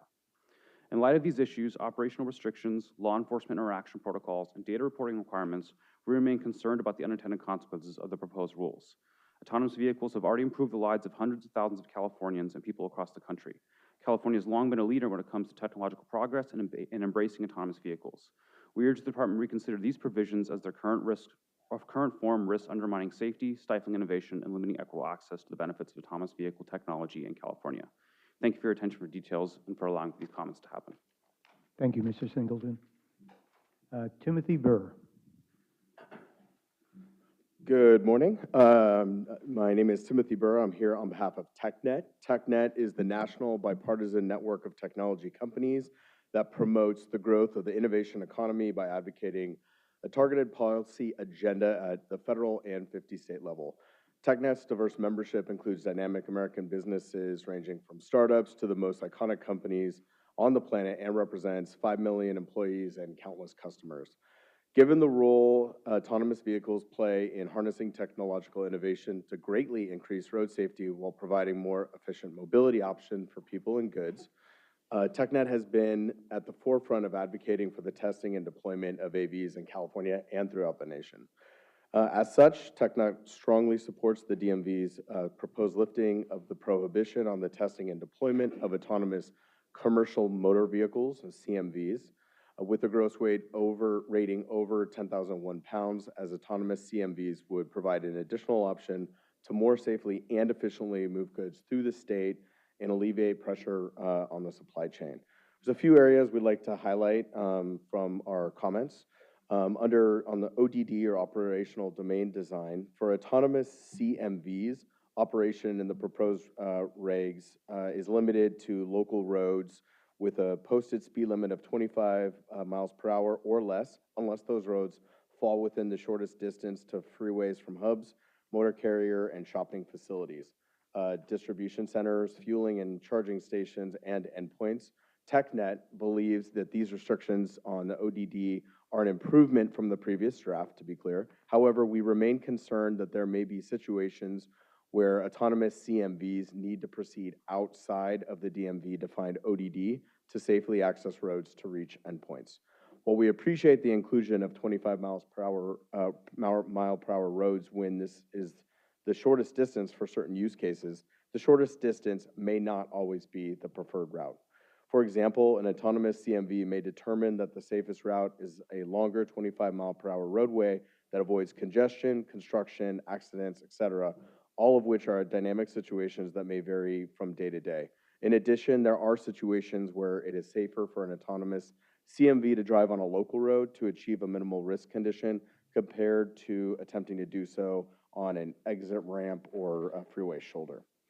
Under reporting requirements, we have concerns that the proposed regulations for both testing and deployment of AVs, that the increase in reporting requirements will create an excessive administrative burden, which would ultimately impact innovation, delay deployments and testing, and discourage investment in AV technologies in California.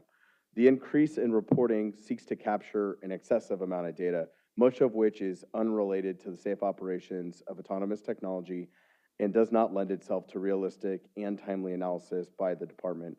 Given the inclusion of many other data reporting requirements in the proposed regs, as well as documented concerns that disengagements are not a useful metric for safety, SecNet respectfully requests that the department eliminate the disengagement reporting requirement entirely. Two more points on equipment restrictions. Our concern overall is that NHTSA and FMCSA, not the state of California, has the authority to set vehicle design, safety, and operational standards. So on the indicator, the proposed rules create a new requirement of equipping AVs with an indicator inside the cabin that is visible and interpretable to first responder and identifies when the vehicle is operating in autonomous mode or in conventional mode. For autonomous CMVs, however, there will be no passengers in the cabin, and first responders won't be entering the vehicle to move the autonomous CMV. Such vehicles will also be crossing state lines, and this California-specific equipment requirement will create a patchwork across the different states. Equipment requirements for autonomous CMVs should be set by the federal government. Finally, under confidential business information, we do want to note our appreciation for the inclusion of a specific section addressing confidential business information and the DMV recognizing that certain information submitted on official reports is confidential. On behalf of TechNet and our many member companies, many of whom are headquartered here in California and work on autonomous vehicles, and if I'm the last speaker of the day, we just greatly want to thank both the CHP and the DMV for the opportunity to provide feedback and written comments and for this hearing. Thank you. Thank you.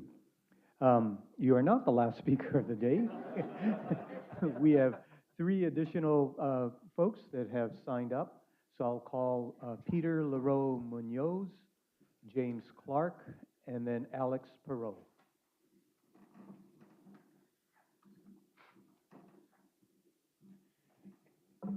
Good morning. My name is Peter Leroux Munoz. I'm speaking on behalf of the Silicon Valley Leadership Group, a business association representing innovation companies, including many working on autonomous mobility and transportation. We are glad to see progress on autonomous trucking regulations and autonomous vehicle regulations more broadly, and we ask for swift finalization of this process to capture the benefits of this technology that many have already spoken about this morning. I now wish to share specific points on a few of the proposed regulations. Regarding operation design domain restrictions, the regulations should allow for vehicles to travel outside of the ODD when required by circumstances or safety needs. For example, a vehicle may need access to local roads to reach an endpoint, even if it isn't the shortest route, or it may be safer to drive on a local road to a safe stopping point compared to stopping on an exit ramp or freeway shoulder. Turning to reporting, the requirements vary over the various phases, but generally the increase in reporting is highly burdensome, and it is not clear why the department requires this information monthly and how the department will process this amount of information. Disengagement reporting, immobilization data reporting, system failure reporting, and brake event data reporting have all been broadened, while there already exist reporting requirements under the National Highway Traffic Safety Administration. This elevated level of reporting does not give clear context for the information and risk overburdening a blossoming industry with no commensurate benefit in safety or public knowledge.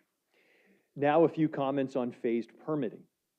The requirement that an operator must test at least 250,000 autonomous miles, 200,000 of which can be in other jurisdictions, before an application can be modified is somewhat counterintuitive and/or confusing because operators who know best may be restricted in how they are able to modify the application when they see fit or deem it necessary. Greater clarity on what would trigger a modified application and associated mileage requirements is needed. Finally, regarding equipment requirements, we appreciate removals of certain equipment requirements, but there is concern with the autonomy indicator in the cab for heavy-duty autonomous vehicles, where there will be no passenger in the vehicle and first responders won't be entering the vehicle to move it. This impacts interstate commerce because these trucks will traverse state lines, and this could lead to a patchwork of requirements across the country. Thank you for your consideration of these comments. We look forward to a rapid finalization of thoughtful regulations. Okay, thank you. James Clark, and then Alex Perot. Hi, I'm James Clark, work with Plus AI. Thank you for holding this meeting. Forgive me if I'm a little nervous here. I'm not used to speaking. I'm a professional truck driver. Over 3 million miles and over 40 years of driving. So I've been able to use my experience with the company I'm working with, Plus AI, and it's amazing the technology that has come my way in driving. The first thing that it's been over for almost 4 years now, and the first thing I saw with the technology is the system can see everything around me. Whereas I, as a human driver, can only see one thing at a time. I'll be looking at one mirror, and all of a sudden, there's a vehicle coming down, and I didn't see it because I'm looking over here. It's amazing technology. It's going to save so many lives, this is my opinion. And it doesn't have ego, doesn't have road rage. So I'm just speaking off the cuff here. I didn't expect to speak today. But what the technology has come so far in the few years that I've been working with the company. It's just amazing stuff. I encourage you to adopt the L4 into California, as other states have allowed L4 testing in their states. I see the potential. I believe it's going to be a big safety thing for everybody. What else? Like I said, I wasn't expecting to speak here. Oh yes, I am on the CVSA enhanced inspections. It's so rigorous. I've taken the course. I am a CVSA inspector for our company. We have a whole team of CVSA inspectors that inspect our trucks regularly. You can see it reflects on our safety score. It's stellar comparison to other regular trucking companies. Our trucks are second to none. It's great. I really encourage the adoption of allowing the CVSA enhanced inspections to help with the L4 process. And thank you for your time. Thank you for allowing me to speak. Thank you, Mr. Clark. Alex Perot. Last but hopefully not least. Good morning and thank you for the opportunity to speak today. My name is Alex Perot. I represent BEEP, a company working in close partnership with the public sector to deliver safe electric autonomous shuttle service designed to serve the public good. Over the past 6 years, we've partnered with federal, state, and local officials to safely and successfully achieve many firsts in the industry. We launched the first AV service at a national park, and we are on the cusp of launching the first fully autonomous public transit network in the country that is connecting new underserved areas to existing services. We've also partnered with airports, medical campuses, universities, private communities, and currently operate the largest and longest tenured autonomous shuttle deployment in the country at our headquarters, all in close coordination with safety regulators and first responders. Throughout much of my career in transportation, I've encountered one persistent question, the first mile, last mile challenge.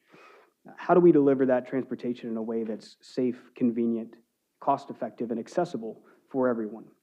I spent more than a decade in Washington, D.C., First, working for Congress, working for the U.S. Department of Transportation, and most recently for the Federal Transit Administration, working in part to find an answer to that question.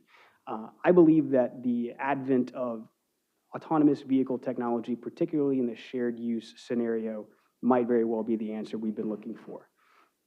So I want to thank the department and its staff for your thoughtful work on this regulatory framework and your commitment to the safe, responsible deployment of transformational transportation technology.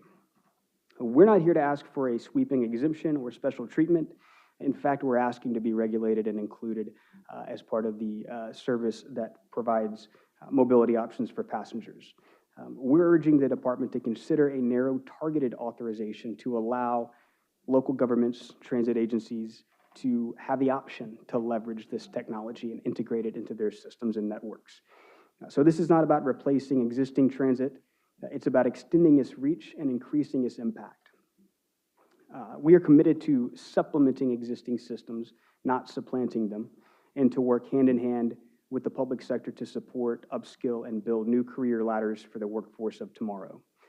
These services can help transit agencies expand their reach while creating new job categories in maintenance, operations oversight, remote monitoring, customer service, and more. And I would point to our work in Florida as a reference. We'll be launching the first fully autonomous transit network in a matter of weeks there. And as part of a three-phase project, we're adding service to reach underserved areas that either don't have the population density to justify a traditional fixed route service or physically can't accommodate those types of vehicles. We've worked with our partners there to develop one of the first, if not the first, accredited autonomous vehicle programs at a nearby college.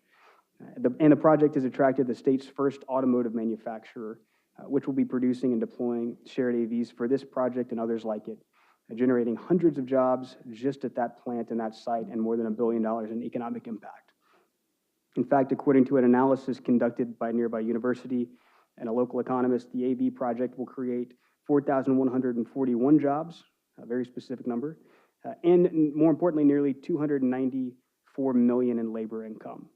So good paying jobs once that project is complete. So some of the largest job categories benefiting from this include construction trade workers, mechanics, installers, repairers, assemblers, fabricators, and yes, motor vehicle operators. So with the appropriate regulatory framework, we believe California is poised to be a leader in this emerging industry that serves the public good. And to that end, we are asking the DMV to consider a framework that enables medium-duty AVs that are electric or zero emission, ADA compliant, use American parts and American labor, operate in close coordination with public agencies, not in isolation, and are responsive to community needs and provide car-free and congestion-reducing transportation alternatives. This modest regulatory authorization would open the door to meaningful transit innovation, not in some distant future, but now. These vehicles are ready for service, and as the state prepares for global events like the 2026 World Cup and the 2028 Olympics, we should be leading the way and showing the world what next-generation shared mobility looks like. We deeply appreciate the work you've done to get us to this point, and we respectfully urge you to consider this small but critical step that will help us move from pilot to progress and from promise to implementation. Thank you. Thank you, Ms. Perot. We have 4 other people that signed up. So I will call up Paul Escobar, Liz Fishback, Emily Loper, and then Michael McGee.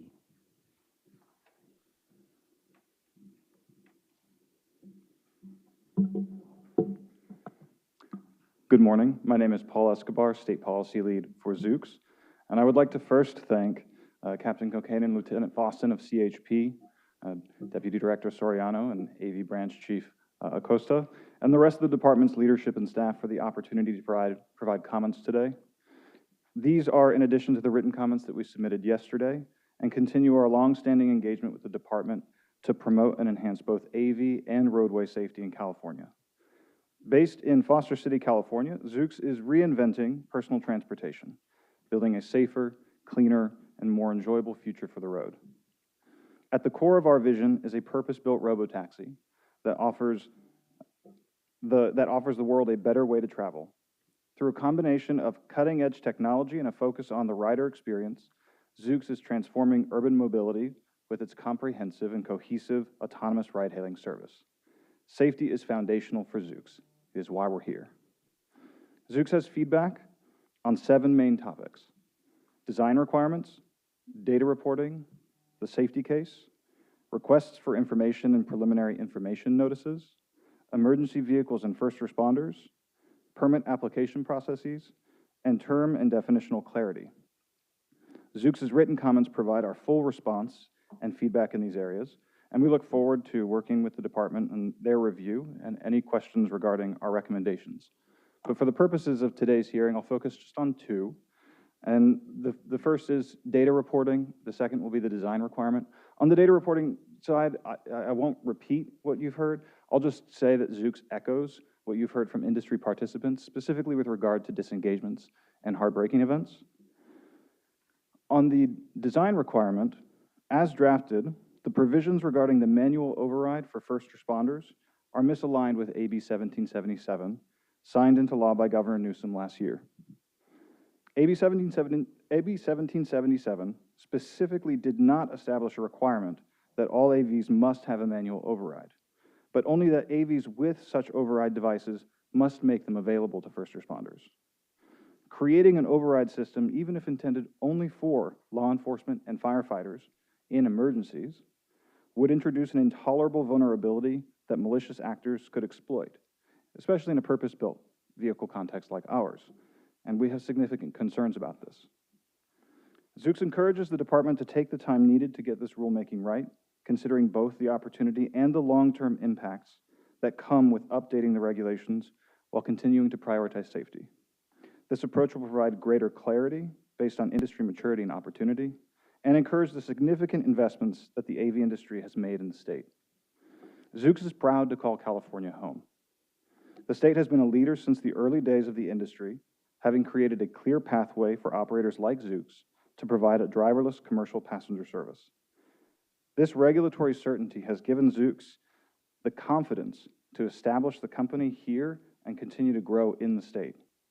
Zoox has made strategic investments throughout the state with plans to continue expansion in both the short and long term, creating jobs and economic opportunities. Thank you again for the opportunity to comment today, and we look forward to continuing to work together throughout this rulemaking. Thank you. Liz Fishback, and then Emily Loper and Michael McGee.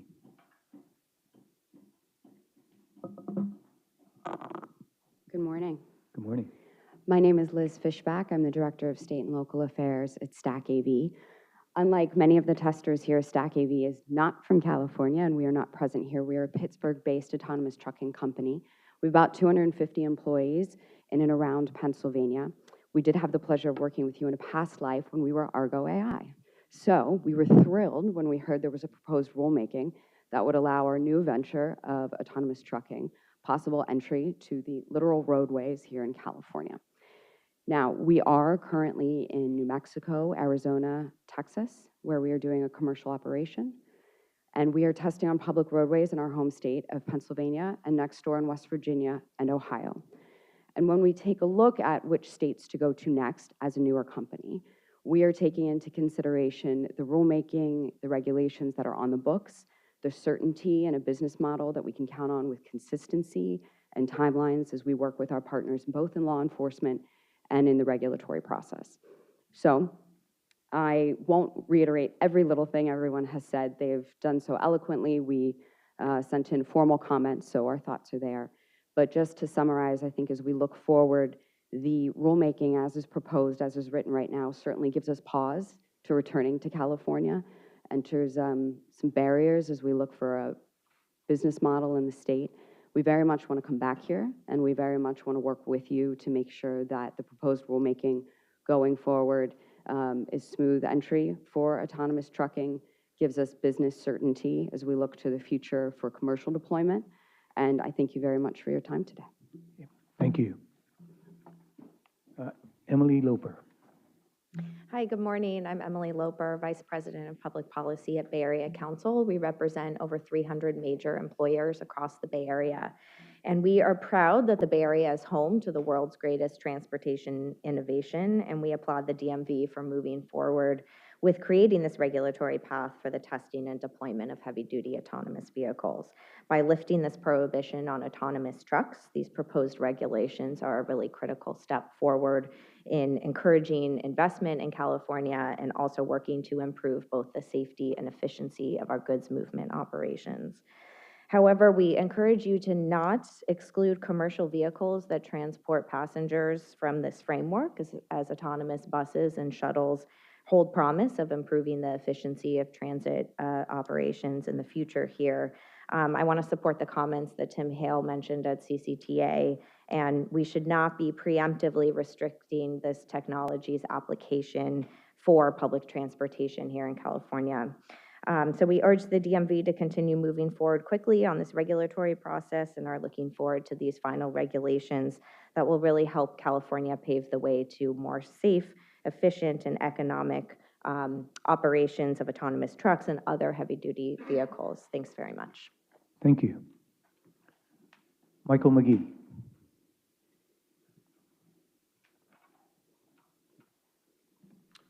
Good morning. My name is Michael McGee, speaking today on behalf of Waymo, which is headquartered here in California and is currently the leading provider of fared driverless passenger services in the United States. Waymo appreciates the opportunity to offer public comment for the record and has also submitted detailed written comments providing feedback to the department's express terms. We look forward to continuing this discussion throughout the regulatory process and are confident that the department's development of the express terms will ultimately produce final regulations that further our shared goal of safer roadways and expanding access to mobility powered by AVs. Waymo's mission is to be the world's most trusted driver. In the Waymo driver's first 50 million miles in a driverless configuration, it experienced 83% fewer airbag deployment crashes, 81% fewer injury-causing crashes, and 64% fewer police-reported crashes compared to statistically valid human driver benchmarks. Here in California, Waymo autonomous vehicles have provided more than 5 million paid trips to date. Across California, Arizona, and Texas, Waymo currently provides over 250,000 weekly rider-only trips to paying members of the public. We have and continue to be committed to working closely with regulators as we grow our service and continue our mission to be the world's most trusted driver.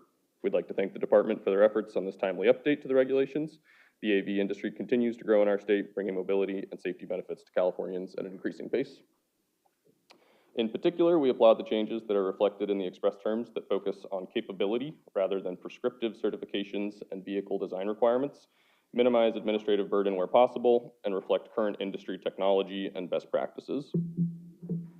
We urge the department to continue clarifying the express terms to reduce ambiguity, particularly with reporting requirements across California agencies and align with the robust existing industry standards. We would stress the importance and safety benefits of streamlining the department's oversight structure, ensuring that manufacturers can efficiently allocate the resources towards safety and innovation. And finally, to achieve our shared goals of safety and transparency, Waymo urges the department to consider data reporting requirements that focus on the desired outcome of safety for experienced manufacturers, eventually moving away from predictive events that may have little or no bearing on safety outcomes, such as braking events. The widespread adoption of autonomous driving technology throughout California will improve access to mobility, accelerate the adoption of electric vehicle technology, and most critically, reduce the number of traffic injuries and fatalities. We look forward to continuing to be a partner to the state in these goals and appreciate the opportunity to offer our feedback. Thank you. Okay, thank you. Oh, we have more people that signed up.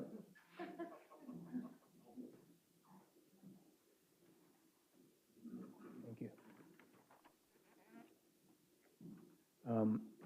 Margot Gruborg, if I pronounced that correctly.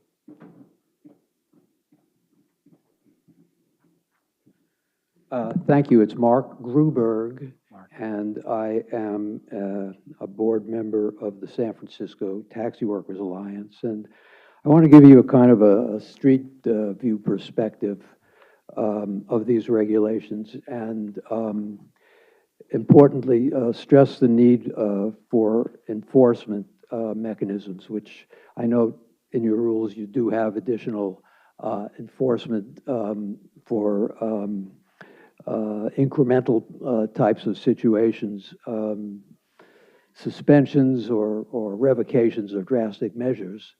And it's really important that you be able to have other mechanisms to use in cases where one provider of, or an AV company is not performing up to speed.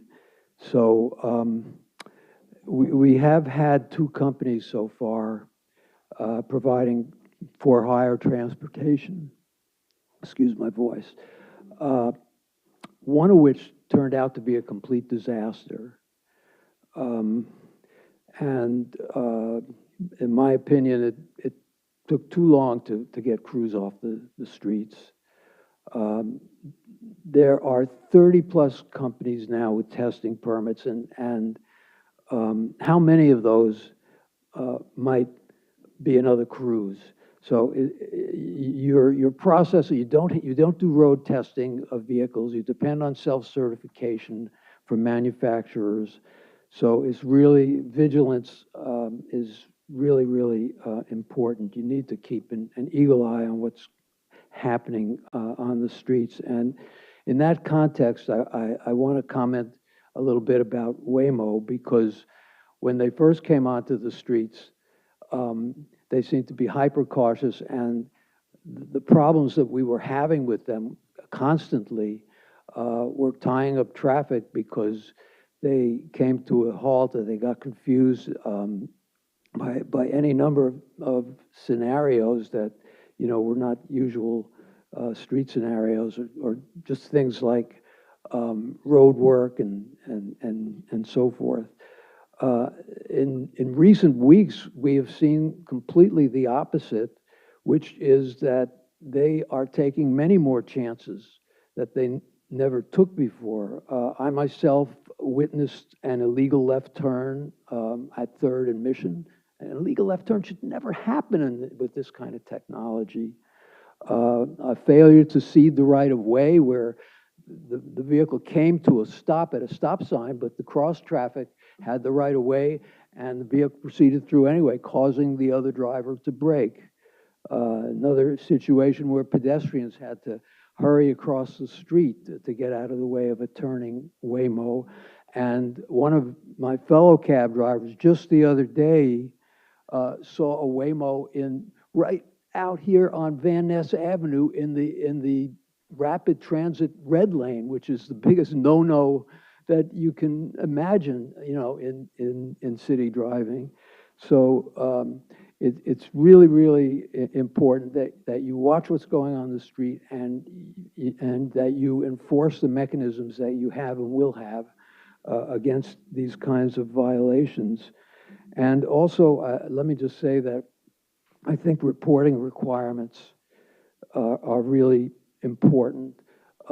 Hear people saying, well, disengagements, you know, it can be for many reasons, but the sheer number of disengagements can be you know, a really important indicator. Are they disengaging every mile or two, as opposed to every 100 or 1,000 or 10,000 miles? And the same with braking.